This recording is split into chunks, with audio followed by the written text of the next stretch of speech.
دوستان سلام، با یه ویدیو دیگه در خدمتتونم. امروز اومدم با یکی از دوستای یوتیوبرم توی تایلند. حالا شاید خیلی‌ها بشناسینش، کامنت گذاشته بودی که حتما اومدی تایلند با فربود ویدیو بگیر. فربود سلام داره تاپ بازی میکنه. میخوام بشینیم، اومدیم تو این کافی شاپ اینجا، میخوام بشینیم یه صحبت دوستانه با هم داشته باشیم، چون یه سری پلنا داریم. خب تاپ بازی بستیم تو کاتر. تاپ بازی میخوام یه صحبتی با هم بکنیم و هم شما بیشتر باش آشنا بشید، چون یه سری پلنای ویدیو داریم. میخوام حالا از قبل آشنایی با هم داشته باشیم، یه ذره اول بشناسینش، از خودش بگه کیه، چیه، اینجا چیکار میکنه. بریم تو بشینیم. خیلی گرمه، یعنی خیس. یادتون نره چنل ما رو سابسکرایب کنید، لایک کنید، هم چنل من و هم چنل فربود رو میذارم اسمش اینجا. آره اینو بیشتر سابسکرایب کنید، این دوست داره سابسکرایب. هرچی عشقته دیگه، دم دسته بزن لایکی کامنتی واسه این فوش بنویسید. هرچی عشقتونه. بریم تو. برو بریم. فربودی که از دوستای منه، یوتیوبره. آوردمش، دعوتش کردم. یه سری از دوستانم میشناسنش، توی زمینه خودم فعالیت میکنه، یعنی ویدیوهاش به سبک منه. امروز دعوتش کردم که یه صحبتی با هم داشته باشیم. دیروزم توی یه ویدیو فربود منو دعوت کرد، یه مصاحبه با هم داشتیم. یعنی اگه میخواین یه سری اینفورمیشن شخصی که تو پیج خودم نیست، تو پیج فربود میتونید برید تو پیج همین سبک ویدیو رو داخل چنل منم هستش. برید تو چنل، همین الان که این ویدیو رو دارید میبینید، تو چنل فربود هم ویدیویی که فربود از من مصاحبه کرده است، اونم میتونید ببینید. دقیقاً برعکس همینه. سوالا از فربود میشه، چند تا سوال میخوام ازش بکنم که حالا چند سال اینجا، چیکار میکنه اینجا و یه اینفورمیشن که با هم آشنا بشیم، چون توی آینده یه سری پلنایی داریم که میخوام یه سری ویدیوها با هم بگیریم. گفتم که از قبل یه آشنایی باش داشته باشید. عزیزی مرسی از دعوتت. ایمان شاکرتم. فربود داداش، چند سال تایلند زندگی میکنی؟ اینجا چیکار میکنی؟ والا ایمان جون، من الان هولوش 8 سال تموم شده دیگه. دقیقاً اسفند 8 سال تموم شد. الان دیگه 8 سال و خورده اینجا هم. الان در حال حاضر یوتیوبری رو بیشتر جدی گرفتم، دارم یوتیوب انجام میدم. کار خرید و فروش خونه، همون حالت ریل استیت، املاکی هم انجام میدم. اجاره، خرید و فروش، حالا تایلندی، خارجی، اون کارم انجام میدم. آره، ولی بیشتر فوکوسمو گذاشتم برای یوتیوب فعلا. آره. فربود آوردم یک کافی شاپای مورد علاقه من تو ویدیوهای قبلی دیدی، من همیشه میرم آمازون. عالیه اینجا. آره اینجا اومدیم، خیلی باحاله. خنکه، چون بیرون وقت گرمه. سلامتی خودت و بچه‌ها. البته الکل نیست. ما الکلی نیستیم.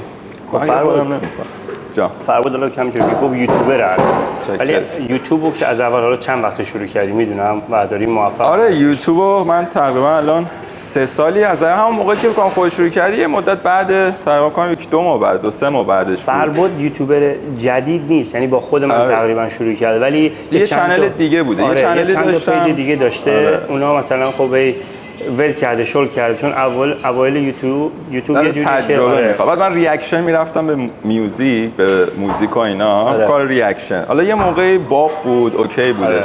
ولی خب میگم تجربه هم نداشتیم، تازه شروع کرده بودیم. بعد مثل الان نبودش دیگه، کلا یه ذره سخت بود اومدم بالاش. اومد بالا ولی خب به اون چیزی که می‌خواستم نرسیدش. به خاطر همین آره، بعد با تجربه جدید اینو شروع کردم. چی شد اومدی تایلند؟ اصلا یه کوتاه از اول توضیح بده. تایلند، ببین تایلند، خب من ایران که بودم تقریبا. چند سالت قبلش بگو؟ من الان 26. من میدونم اون واسه بچه‌ها میپرسم. خب من متولد 76 ام دیگه، 1376 خرداد 76.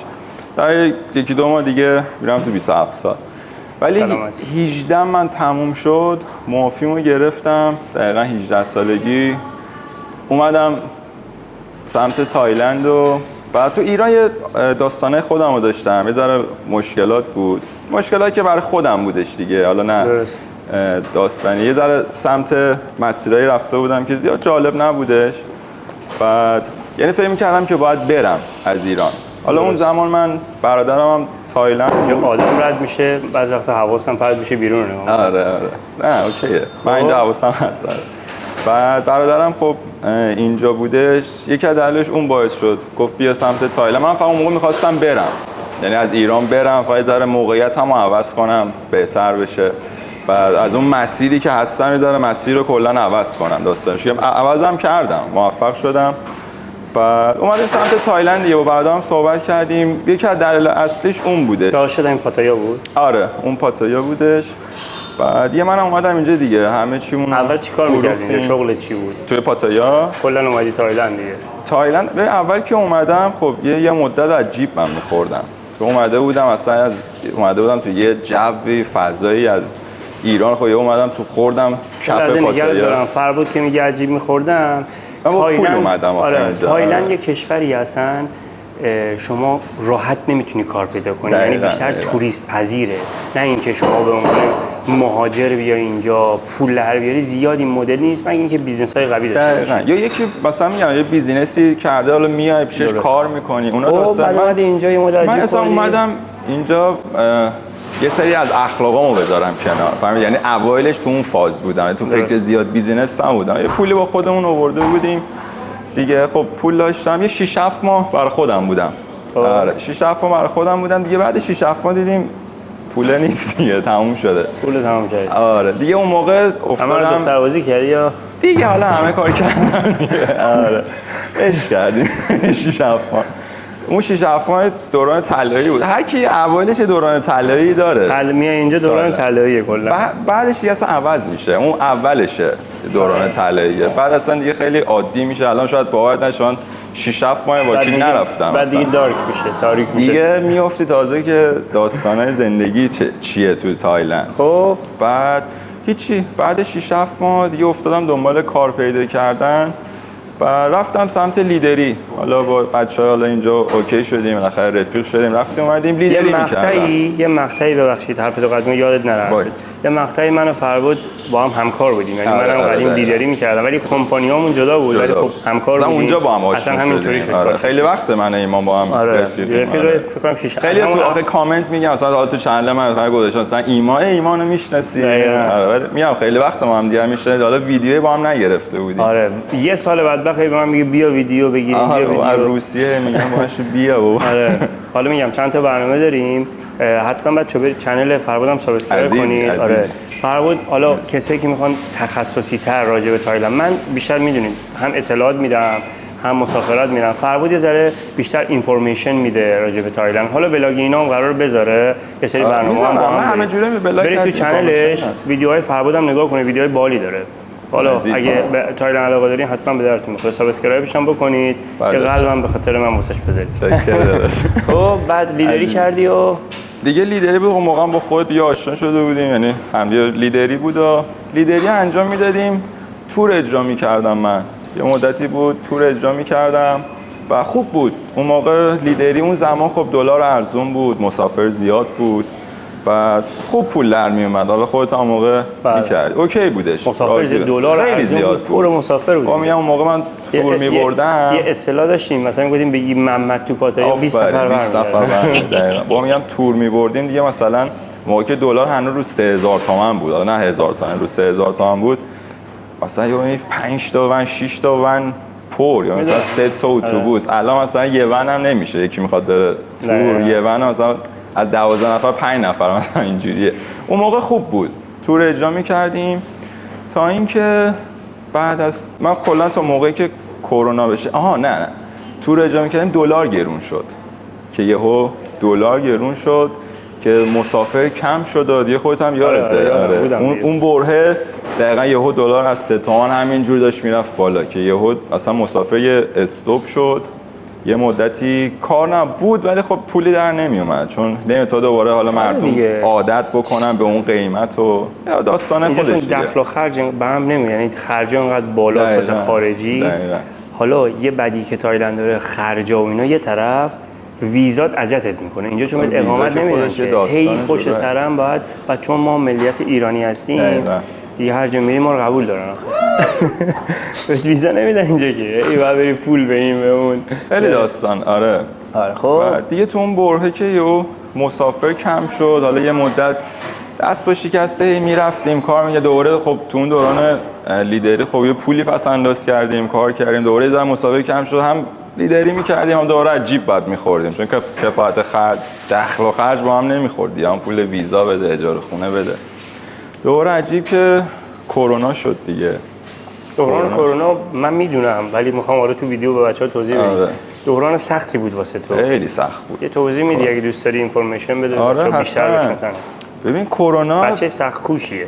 فدات شم. من کرونا دیگه میگم، حالا من اینو تو ویدیو هم میگم کلا غربت آدمو عوض میکنه. اصلا سبک تو، مدل تو، یکی که سخت کوش نیست و سخت کوش میکنه، یکی که آدم خوبه رو شاید بد بکنه، بد و خوب میکنه، یعنی اصلا عوضت میکنه یه مدت اینجا شو. خود دیدی دیگه بالاخره سر خوب کار و بد میکنه، خوب و بد میکنه، بد و خوب میکنه. چی گفتم؟ خلاصه آره ما خوب بودیم ما رو بد کردیم. آره بعد ولی خب میگم دوران کرونا شد، پاتایا یادته پاتایا مرد. خود تایلندیایی که توی پاتایا بودن اصلا همه رفته بودن. خیابون بیچ رود توی پاتایا جز معروف ترین و شلوغ ترین خیابوناست کلا. واکینگ استریت که دیگه من یادمه میرفتم یه نفر نبود، یعنی انگار مثلا این فیلم زامبینا هست مثلا میبینی چون شهر توریستی بود بعد میترسیدم ببینم. خدا شده شب میرفتم خرید مثلا میخواستم سوپرمارکت تو کوچه پس کوچه میرفتم. خیلی اینقدر من تا پاتایا خلوت ندیدم. مثلا اینجای کشور خیلی امنیه، لحاظ امنیت خوبه ولی آدم میگه نکنه یکی خفتت کنه، یعنی تا این حد. آخه اون دو تا خیابون اصلی بیچ رسه چون توریستی تره، حالا یه ذره اینور پاتایا خب خود تایلندیه ولی اون دو تا خیابون مرکز توریسته. آره. تمام مغازه ها یعنی پشت به پشت همه بسته، تمام تاکسی ها همه. حالا چی شد اصلا تصمیم گرفتی یوتیوبر بشی؟ ببین دوران کرونا خب بذار کرونا رو تمامش کنم. آره بذار کرونا رو تمامش کنم. دوران کرونا برای که پول دادیم. آره خلاصه دوران کرونا که پاتایا بودیم همه رفتن، خود تایلندی‌ها رفتن، منم تصمیم بود که برگردم ایران، یعنی یه 5-6 ماه شب وایسادیم ببینیم چی میشه. آخه همه تمام ایرانیایی که اینجا حتی 10 سال 20 سال زن و بچه داشتن رفتن ایران. من زد و یعنی افتادم دنبال یه کار دیگه مثلا پیدا کردن، حالا توی اینترنت آنلاین آشنا اینور اونور. یه کار داخل بانکوک پیدا کردم و رفتم بانکوک، اونجا کار کردم، بعد یه حقوقی میگرفتم، اوکی بود، با خود تایلندیا کار میکردم، رفتم با تایلندیا کار کردن دیگه، یعنی یه ذره از سبک ایران و این توریست و اینا کشیدم بیرون، با لوکالا بیشتر. آره رفتم با خود تایلندی. اون باعث شد که من بتونم بمونم داخل تایلند، همون خب کار کردن. اون دوران کرونا رو با اون کار تونستم بگذرونم. یوتیوب چجوری استارت خودی می‌خواستم؟ تو بانکوک بودم یوتیوبم انجام میدادم ولی اون یکی چنل، خب رو اون یکی چنل بودم انجام میدادم ولی میگم به اون حد نمیرسیدم. بعد دیگه میگم اون کاری که من داشتم توی بانکوک کاری بود که فقط میشد بگذرونی، یعنی چیز پیشرفتی نداشت، ولی خب برای مثلا همین الانش هم میتونستم کار کنم ولی فقط در حال گذروندم، خرج بدی، پول خورد و خوراک، ویزا، اجاره خونه، بد نبود، اوکی بودش، ولی خب اون پیشرفتی که مد نظره نبود. تو یوتیوب خب این خیلی بیشتره پیشرفت داره دیگه. اونم کاری بودش که کلا وقت منو گرفته بود، از صبح تا بعد از ظهر کار می‌کردم دیگه. گفتم دلو زدم به دریا، گفتم اینو ولش میکنم، برمیگردم پاتایا که الان فکر کنم قبل ژانویه، الان 6 ماه برگشتم پاتایا بانکوک. یعنی 4 سال پاتایا بودم، رفتم دوباره 3 سال بانکوک، 3 سال و نیم بانکوک بودم، الان دوباره 6 ماه 5 ماه برگشتم پاتایا دیگه. اومدم استارت یوتیوب رو شدید زدم دیگه توی پاتایا، یه ذره خودم رو خالی کردم و اومدم کار املاکیمم که قبلا انجام میدادم اونم دوباره استارت زدم که اینا رو همه رو من پاتایا انجام میدادم قبلا. درست. آره این از دوران کرونا که اینجوری تموم شد. و حالا اگه مثلا یه ادوایسی بخوای بدی، مثلا چون خودت میدونی تایلند یه کشور به حال سرسبز و استوایی و توریست پذیریه که هر کی میاد اینجا مثلا یه جورایی ما دیدی که خود مثلا میگیم آلودش میشه یارو. آره خاکش گیره، مثلا دوست داره اینجا بمونه. یه ادوایس بده، مثلا حالا تو هم تجربه داری، منم ادوایسامو دادم قبلا خیلی تو ویدیو. آره 100%. به نظرت اصلا واسه مهاجرت اینجا خوبه خوب نیست؟ کلا توی حالا یکی دو تا ویدیو خودم هم گفتم، ببین تایلند اصلا آسیای شرقی، حالا کشورهای هم باز مثل ترکیه، مثل گرجستان، تایلند، مالزی، اینا کشورهای مثل اروپا نیست، سبکش فرق میکنه، یعنی اصلا سبک مهاجرت به اینجا فرق میکنه، اصلا پناهندگی اینا رو بریزید دور، اصلا به درد نمیخوره. اروپا میری پناهنده میشی، اصلا مهاجرت نیست. اینجا باید پول بیاری، اینجا کشوریه که شما باید برای توریست عالیه، برای مسافرت خب، ولی برای زندگی اینجا شما پول میخوان، باید هزینه بکنی، یا بیزینسی را بندازی یا جاب آنلاین به تایلندیا حال بدی. آره، یا جاب آنلاین هم داشته باشی اونم اوکیه، میشه اگه آنلاین باشه. آره، درآمدت آنلاین باشه اینجا بهترین جای برای زندگی. یعنی بتونی خرجتو بدی، پول ویزاتو بدی. میگم درآمد شما داشته باشید اینجا بهترین جای. حالا من کامل کنم حرف فربود یه تیکشو، این فقط واسه ما ملیت ما ایرانی‌ها نیست، یعنی به هیچ خارجی مثلا اقامت نمیدن، یعنی فرق نمیکنه چون مثلا بگیم ما ایرانیم، نه حالا قطعا که ما ایرانیم با یعنی پاس ایرانی سخته است، ولی خارجی‌هاش هم من اینجا میبینم خود اروپایی‌ها همه جلو امیگریشن میری اداره مهاجرت همه وایسادن یه دنبال ویزا، 50 سالشه 60 سالشه ولی باید بیاد مثلا ریپورتشو بده، یعنی قانون تایلند دیگه. 90 ما باید بری مثلا گزارش بدی به مثلا امیگریشن، این چیزاش میگم، ولی خب میان دیگه، بازم میان، یعنی هموناش هم حاضر یارو این کارا رو انجام بده ولی بازم میان. برای اونا خب باید، چون پولشون ارزش داره بالاخره چیزه. ولی میگم برای اینکه بخوای بیای اینجا مثلا صفر بلند شی بیا اینجا بخوای خودتو بکشی بالا، اصلا نکنید این کارو، به درد نمیخوره. ببین هیچ کاری نشد نداره، ولی مثلا بین 1 تا 1 میلیون. آره دقیقاً. و من فکر میکنم شاید از 1 به 1 میلیون هم بیشتر باشه توی این کشور. اصلا تایلند من همیشه میگم مگه اینکه شما میخوای بیای اینجا یه تخصصی داشته باشی که اینا واقعا به اون تخصص نیاز داشته مثلا خود ولی کارگر نمیخوان. بیزینس‌های دیسکوهایی که اینجا بود برای ایرانی‌ها بستن، یعنی یه اتفاق افتاد، کرونا شد، چندین سال اینجا باز بودن، کار میکردن، پول در می آوردن، یعنی یه کرونا شد بعد 1-2 سال بستن، هنوزم که هنوزه وا نکردن. دقیقاً. یعنی تاثیر میذاره. منظور تخصص این یه چیز خاص باشه دیگه، نمیدونم یه تخصص نمیدونم خاصی داشته باشه که این کشور، مثلا من میدونم این کشور پزشک نیاز داره، خب پرستار، پزشک، مثال میگم اینا جزء کسایی یه سری کارا مخصوص خود تایلندیاست. ولی مثلا تو شغل‌های آزاد و بیزنس‌های نمیدونم کاسبی کردن و اینا واقعا اصلا اینجا آخرش پول تو از دست بدی. من خودم حالا فربود میدونن اینجا چندین بار سوپرمارکت داشتم، رستوران داشتم، غذا فروشی محلی داشتم، غرفه مرفت داشتم. من اینجا بستنی فروشی هم زدم. اما اوایلی که اومدم اینجا بستنی فروشی زدم. آب میوه فروشی بزنیم میگم چی؟ نه بابا اینا خود چه کشوری که باید تجربهش هم داشته باشی. مثلا میگم که آشپزی، خب تجربهشو داری، حرفت میای، یه سرمایه هم داری، از صفر تا سر خودت مثلا میای یه سال بمون اینجا، اصلا با شرایط آشنا شو، یاد بگیر، منتالیتی اینا رو باید بفهمی، ذهنیتشون، فرهنگشون. فقط اومدنه نیستی، یالا برسی اینجا مثلا از همون اول استارت بزنی یا میبینی بعد 1-2 ماه بمونی وسط راه. مثلا فربود چیز جالب بود. ببین مثلا فربود زمانی که اومد اینجا با پول اومد، خب ولی به باد رفت. من خودم اومدم اینجا با پول زیاد اومدم. خب من چون تو ایران پول داشتم، ورزش میکردم، کار میکردم، یه پس‌انداز خیلی خوب داشتم. خب تجربه نداشته باشی، اینجا مثلا اینجوری نبودم. مثلا میتونستم راحت یه ماشین بخرم با پولم، یه خونه بخرم. یه همون موقع مثلا به جای بستنی فروشی و 1000 تا حالا کارهای دیگه، الان 2 تا ماشین خریدم، هم هنوزم پولمو داشتم. هم شاید 100 تا 200 هزار تا ازش میافتاد ولی ماشینه بود. آره، ولی خب میگم یه سری تجربه نه و گفتیم بریم بیزینس بزنیم. یه بعدی هم تایلند داره. بعدیش اینه مثلا خیلی اینا باز میپره آقا، مثلا ملک و اینا، ببین اینجا ملک خریدن راستش واقعیت اینه که پیشرفت نمیکنه. من شما با سیگار املاکی ببین اینجا مثلا مثل چیز نداره شما ملکو بخرید 2 برابر میشه، نه اینجا اونا رو نداره. نه اگر کسی که میخواد بیاد اینجا مثلا نیتش اینه من بیشتر برای کسایی که حالا یه ذره 40-50 سال به بالان میخوام بازنشسته بشم، من اینو به اونا پیشنهاد میکنم. مثلا بیان اینجا، مثلا اگه میخوام بیان بمونن. داخل خراب کردم آدم خونه پیشرفت نمیکنه. نه اوکیه، واقعیت منم خودم میام مثلا تو جوونی بلند نشی اینجا ملک بخرم. مثلا شما به عنوان مثال 50 سالته مثلا $50,000 خونه بخری، آقا حالا تو باز نه بالا نمیره، مثلا 5 سال بعد فکر نکن میشه $100,000، ممکنه بشه $45,000. آره واقعیت اگر هم مثلا یه جای تاپ باشه، یه جای خوب باشه، شاید همون بمونه به قول تو. آره. یعنی مثلا اگه افت نکنه که معمولا افت میکنن پیشرفت نمیکنه. میگم با 40-50 هزار دلار میتونی یه دونه کاندو آپارتمان بخری. میگم اونم برای کسی من پیشنهاد میکنم که نیت بمونه.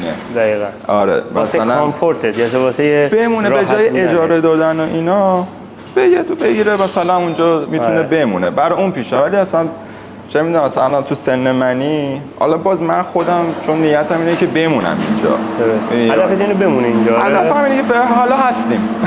فعلا هستم. برنامه‌ای ندارم که بخوام برم جای دیگه. راضیم. تا اینجاش راضیم. فعلا هم نیتم اینه چون حالا با می دوست دخترم هم هستیم. واقعا خیلی وقت داریم ما هم زندگی می‌کنیم. حالا یه ویدیو هم ما قراره با فربود با دوست دخترش می منم که با مارینا یه ویدیو هم با هم قراره بگیریم. میگم یه سری برنامه داریم حتما. حالا اگه من اینجا بمونم میگه بمون ویدیو بیشتر بگیریم. ولی دو سه تا پلن داریم. تو ویدیو خودم آره گفتم مثلا کش تومونه. نری جایی یا بری. پلن زیاد چیدیم. من میخوام برم سمت جنوب تایلند چون پاتایا مثلا با جنوب تایلند میشه مثلا پوکت یه 1000 خورده 1000 کیلومتر فاصله 12 ساعت ماشین زمینی راه. آره میخوام برم اونجا. فربود تو پاتایا زندگی میکنه. میگه اینجا بمون یه 7 8 تا ویدیو بگیریم. منم میگم مثلا میرم میام. یه بار رفتم برگشتم. حالا میخوام برم. حالا یه چند تا ویدیو با هم برنامه داریم. کشتون میره فقط ولش کنه یا میبینی اون ور دنیا. خب بچه‌ها مرسی که تا انتهای ویدیو رو نگاه کردید. فقط می‌خواستم تو این ویدیو با فربود ذره آشنا بشید. عزیزی که تو ویدیوهای دیگه با هم داریم ویدیو میگیریم یه دفعه یعنی از بیس قضیه بدونید. فربودم تو مثل من یه آشنایی باشه اصلا بدونم ما با هم در ارتباطیم اینا. آره چون میگم خیلی پرسیده بودن. خیلی پرسیده بودن. آقا فربود نمیشناسی تو پاتایا؟ چرا؟ تو واتساپ هم به من پیام دادن. اصلا یوتیوب نیست. من و فربود 6 7 سال رفیق صمیمی مثلا قبل این داستانا. حالا دوستای یوتیوبرای دیگه هم داریم. حالا بعداً با اونها هم ان شاءالله ویدیو میگیریم. مثلا تایلند رو بذار جمع کنیم. حالا کسایی که یوتیوبرن تو بیشتر کانتنت درست کنیم. به هر حال مرسی که تا انتهای ویدیو رو نگاه کردید. کانال فربود حتما برید سابسکرایب کنید. ویدیو منم ببینید. منو توی چنل خودم این اینفورمیشنایی که سواله آره باحاله ندادم. برید اونجا از من کلی سوال پرسیده و اصلا داستان زندگیم که اومدم چطوری تایلند و اینا تو چنل فربود همین الان میتونید بزنید. اینجا میذارم اسم داخل دیسکریپشن هست. آره تو دیسکریپشن هم میذارم. تو اینجا هم صفحه هم می‌نویسم برید ویدیو منو تو چنل فربود ببینید. مصاحبه با من این کسی تا الان من خف نکرده بود مصاحبه کنه. آفرین. من معمولا هر کی میبینم میگم بیا مصاحبه کنیم. این سری من گرفتم. به هر حال دمتون گرم. لایک سابسکرایب چنل فربود هم سابسکرایب. تو ویدیو بعد میبینمتون. خیلی مخلصم. خدافظ. آقا دمت گرم اومدید. یه شورت دیگه بزنیم. برو بریم. اون قرضم داداش.